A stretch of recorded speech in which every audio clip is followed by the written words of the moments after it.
Good morning everyone, welcome back ulit sa aking vlog, no. Ngayon, may gusto lang sana akong i-share kung gaano kahalaga yung tinatawag na mental health. Sabi kasi nung iba parang, ano lang yan umaarte lang yan, no. Or OA naman yan masyado. Wala namang ganyan. Noong araw, wala namang mental health. Pero napaka-importante. May ipakikita ko sa inyong simple message, okay, from my former student. Basahin nyo kung gaano siya ka-importante. Ayan, nabasa nyo na, no? So, na-appreciate ko naman yung mga ganung bagay talaga. Kasi, bilang isang educator, professor, kung ano man tawag nyo, teacher, no? Kasi, dapat nakikita mo yan. Lalo na sa kagaya nating may hypo or hyperthyroid. Nakakaramdam kasi bawat isa ng kalungkutan, ng anxiety, ng depression, ng emptiness, may mga ganyan. Hindi mo po pwedeng i-invalidate yan. Hindi mo po pwedeng sabihin na, ano naman yan manood ka lang ng ganyan or ano. Oo, nandun na tayo. Pero kasi syempre, that is a mental health condition. Kasi, okay, sige, nagme-meditate ka, tapos syempre, ang laking tulong ng dasal, pero may mga pagkakataon pa rin na kailangan mo talagang pumunta sa isang medical professional. Why? Para matulungan tayo, hindi lang tayo basta-basta manonood ng mga motivational videos. Pag pinanood mo yung video ni ganito, ni ganyan, okay ka na. Hindi ganon. Minsan may mga therapy tayong kailangang gawin, or yung iba naman pinagte-take ng gamot, no?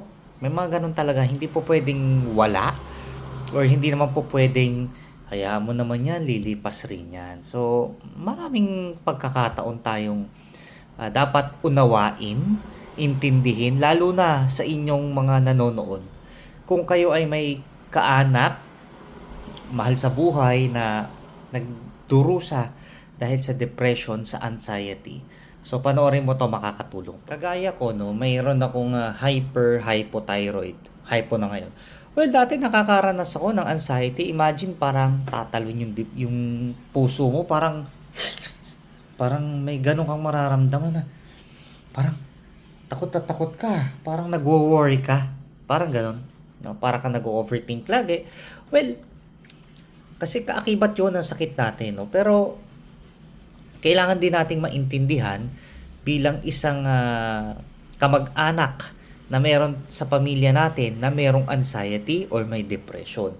Hindi yan po pwedeng paarte-arte ka na naman dyan. Hindi po pwede yung ganon. No, talagang kailangan natin silang unawain at intindihin. Hindi sila po pwedeng lagi nating i-invalidate, no? When you say i-invalidate, halimbawa ako nagkwento ko sa iyo, sasabihin ko sa iyo na natatakot ako para akong aatakihin or kakabugin Sus, sumpaling kita paarte-arte ka dyan ano lang naman yan, hyperthyroid ka lang naman, hypothyroid ka lang naman, pag ganyan-ganyan ka pa. So, yun yung pag-i-invalidate ng nararamdaman ng isang individual. Maling-mali po yun. Hindi mo yung po pwedeng sabihin. Well, ikaw, sige, nakokontrol mo yung anxiety mo, nare-regulate mo yan, paano yung isang tao na kausap mo, or kapatid mo, or pinsan mo, kaibigan mo, kung siya hindi niya kaya, ikaw kaya mo, good. Pero kung siya hindi niya kaya, so kailangan tutulungan natin sila. Hindi po pwede yun, no? Napakahalaga po ng mental health natin. Akala nyo thyroid lang ang problem natin dito. Hindi po, naapektuhan din po ang ating mental health. Minsan, nung hyperthyroid tayo, ang hirap makatulog, di ba? Lagi tayong late na matulog, minsan alas 2, alas 3 na tayo natutulog. So, ang puyat, anong nagiging epekto sa utak natin? Syempre, andyan yung brain fog, hindi tayo makapag-concentrate.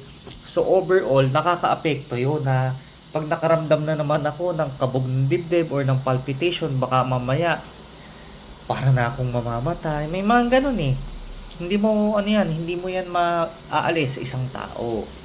Okay? So, yun yung nararamdaman nila. So, kailangan natin silang tulungan. Tapos ito, Kung may depression naman ang isang tao, huwag mong sasabihin na, sus, ako nga eh, mas malala pa problema ko sa'yo eh. Bakit kinaya ko? Ikaw nga, kinaya mo nga. Paano yung nakakaramdam na ng depression, yung kapatid mo, yung kaibigan mo? Hindi kasi tayo lahat pare-pareho. Marami tayong pagkakaiba. Okay? Hindi mo pwedeng sabihin nyo na ako nga eh. Lagi nga akong ano nun eh. Pero bakit ako ngayon? Kinaya ko. Oh, 'di ba? So mali po 'yun. Hindi dapat ganoon ha. Kung kayo ay may kaanak na may mental health problem, nakakaramdam ng severe depression o kaya inaatake ng panic attack, no, tutulungan natin silang ipaintindi kung ano po 'yun. Kung kinakailangan natin samahan sa espesyalista, sa doktor, sasamahan po natin. Hindi natin po pwedeng pabayaan yan. Ito, ako isinusulong ko talaga to, itong advokasya na to, no, about mental health. Kasi marami sa ating mga Pilipino na pag sinabi mong pumupunta ako sa psychologist, sa psychiatrist, may tinitake akong gamot for my anxiety, for my depression, inililabel agad tayo or may stigma tayo na baliw yan, nababaliw yan kasi nagpapagamot sa psychology, sa psychiatrist eh. Hindi po baliw yun. Pumupunta po siya doon kasi kailangan niya ng profesional na gabay. Okay? Kailangan po yun. May mga hindi tayo alam. May mga hindi tayo alam na mga bagay na ang nakakaalam ay mga profesional. Okay? Yun po ang katotohanan. Hindi porket nakapag-aral tayo or naging teacher tayo, alam na natin. May mga doktor na talagang yun ang forte o ang kanilang special no specialist, dun sila talaga nakafocus. May mga ganun. So kung kinakailangan mo magpa-check up sa psychiatrist, sa psychologist, go, pumunta ka kasi kailangan yan. Pag ang brain ay bumigay or hindi mo kinaya kahit gaano pa kalaki or kalakas ang katawan mo, walang silbi yan. Okay?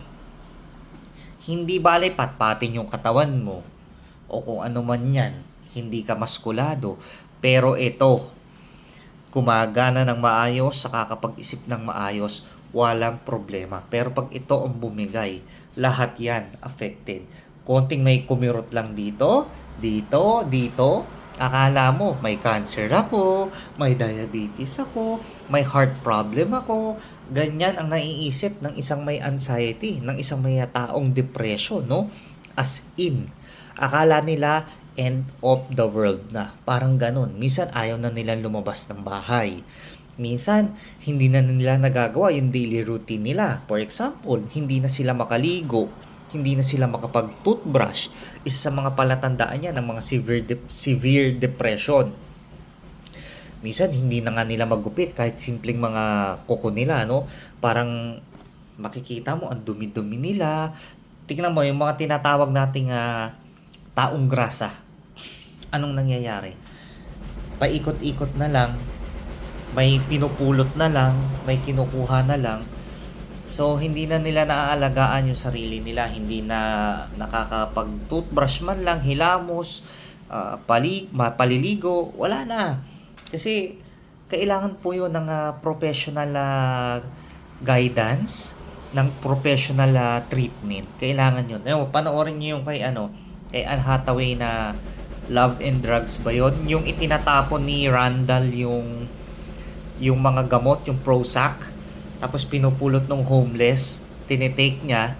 So, anong nangyari? Umaayos. No, I don't know kung Prozac o Zoloft yun, parang ganun. Kita mo anong nangyari? Umayos. Totoo kasi yun. Okay? Minsan natutulungan niya tayo na i-process kasi mayroon mga chemical imbalance sa katawan na natin. Kaya nagkakaganon tayo. Minsan yung serotonin natin sobrang bagsak na. 'Di ba? May mga ganun tayong bagay, yung dopamine mo, 'di ba? So minsan binibigyan na tayo ng mga inhibitors, mga ganyan, no? So kailangan talaga natin ang mga professional na kagaya ng mga psychiatrist, psychologists. Minsan sasabihin pa sa'yo, no? Panoorin mo lang si ganito, ang galing ng motivational speaker nun. Oo, nandun na tayo, magaling ko sa magaling. Pero anong magagawa nun? 'Di ba? Eh kung severe na yung kasamahan natin or tipong ayaw nang lumabas ng kwarto, ayaw nang makakita ng tao. May mga ganun eh. So kailangan natin silang tulungan, ha? Hindi po pwedeng bahala ka diyan, kaartihan lang 'yan. Huwag natin sila sasabihan ng ganun. Okay? Kasi sino bang may gustong maka-experience nun? 'Di ba? Kahit ako ayaw kong maka-experience nun. Nakakita ako ng mga estudyante kong ganyan dati. Ginawa ko yung best ko. Yun lang yung masasabi ko. Humingi ako ng tulong sa guidance counselor, pero hindi ko po pwede silang i-judge. Hindi ko sila po pwedeng i-label. Nasasabihin na umaarte ka lang, bagsak ka. Umaarte ka lang, zero ka. No. Kailangan kong intindihin. Kailangan kong basahin. Lalo na kung nagpapa-check up, kailangan kong intindihin. May isang beses pa, nakikipag-coordinate pa ako sa psychiatrist niya. So, see? May ganun talaga. Para alam ko rin kung paano ko i-handle yung mga ganung situation. O, minsan magte-text sa akin yung bata or mag-i-email na hindi po ako okay ngayon, hindi po ako komportable. So, pwede po bang mag-exam na lang ako or mag-quiz po ako sa ganitong oras kung okay lang po sa inyo? Well, kung akong sasagot, to be honest, parang abala sa akin yun. Kasi break ko yun, imbis na naka-break ako or kumakain ako or ano, babantayan kita para mag-exam. Pero kailangan kong intindihin. Why? Kasi kung hindi talaga siya comfortable or hindi talaga siya okay sa oras ng klase ko, kailangan kong mag-give way or kailangan kong i-stretch man lang ng konti yung aking rules. Okay? Kasi kailangan kong intindihin yun. Eh, kung hindi talaga siya okay, hindi siya okay na nasa loob ng classroom at maraming tao. 'Di ba? Isang beses ibinigay niya sa akin yung papel niya kasi napansin ko yun eh. Ibinigay niya sa akin yung papel niya sa physics class yun eh. Nagbigay ako ng quiz, long quiz yun, no? So, ang nangyari, ibinigay niya sa akin yung papel niya na, sir, hindi ko po kaya. So, sabi ko, sige, kausapin mo ako dito sa kabilang pinto. Ano ba yun? Hindi ko po kaya, sir. Hindi po ako makapag-concentrate. Hindi ko po maintindihan yung sarili ko. Okay. So, gusto mo na bang umuwi or lumabas? Opo. O sige, sabi ko, may i-email ako sa'yo. Antayin mo. In-email ko siya, binigyan ko siya ng second chance na po pwede kang mag-take ng long quiz sa ganitong petsa kung okay ka na sa faculty room. Pumayag siya. Nakapasa. Pasado naman yung score niya. May ganun. No, hindi natin kailangan maging malupit. I know rules is rules. Okay? Pero syempre, may mga pagkakataon din na kailangan nating alam mo yun, ipaintindi sa mga ibang tao na kung hindi siya okay, bakit hindi natin siya bigyan ng ibang pagkakataon, no? So ganun yung gusto kong ipabatid sa video na to. Kaya kayo, kung may kakilala kayong nagdurusa because of mental health problem or kung may mental health problem, itulungan po natin sila. Hindi natin sila po pwedeng i-judge or basta-basta na lang i-invalidate. Tulungan po natin sila. Kasi nahihirapan po sila, nagdurugo po sila sa loob. Nakikita mo physically okay sila, pero yung iba po nagdurugo sa loob. Kailangan po nila tayo. Kailangan po nila ng tulong. Okay? So sana nakatulong tong video na to. Naway maging maayos po tayong lahat at huwag makakalimot manalangin sa ating Panginoon Diyos. Okay? So paano? Happy weekend at maraming salamat.